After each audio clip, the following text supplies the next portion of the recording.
surgical bandage. Dr. Boris and Dr. Zablicki both use an Aquacel bandage. You'll have staples in your incision underneath here, so this will completely cover your surgical incision. This is going to get placed right as soon as surgery is done. This is the back side of the bandage. Very sticky. The brown is adhesive. The white is absorbent, so that will soak up any drainage or blood that you might have coming from your incision, and it'll kind of absorb it, pull it up off of the incision. There's also a special like silver material in that pad that helps with infection. So your bandage is going to stay on until you have your first follow-up appointment back with your doctor after surgery. So you should have about a 2-week post-op appointment scheduled either with your doctor or with a nurse practitioner. So this is going to stay on until that appointment.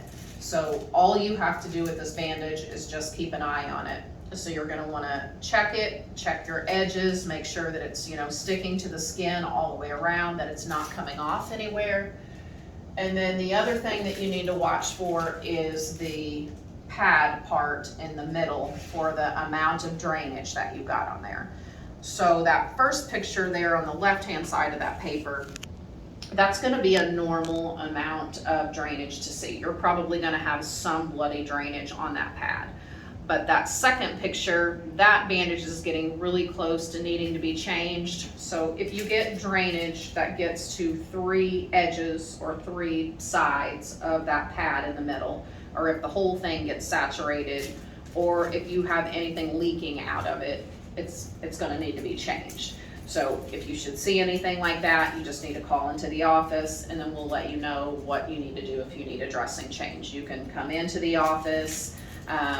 You can do a dressing change at home if you're comfortable with that, or physical therapy can always change it for you too. So they should be looking at your bandage and checking it each time you go, and if they see anything concerning, they should be able to help you out there with dressing change.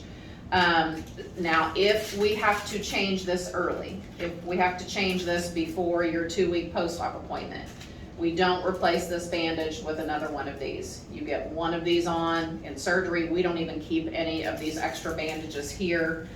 We use a different type of dressing to replace this bandage. It's called an island dressing. It's just like a white, dry gauze dressing that has adhesive around the outside of it. We do keep dressing kits here that patients can come and purchase.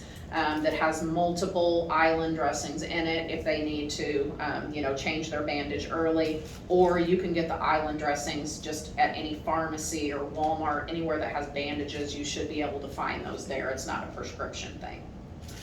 But if this stays on until your 2-week follow-up appointment, we're going to take this bandage off. We're going to remove your staples. You'll get the little steri strips on your incision, and then as long as everything looks good with your incision at that appointment, you don't have to have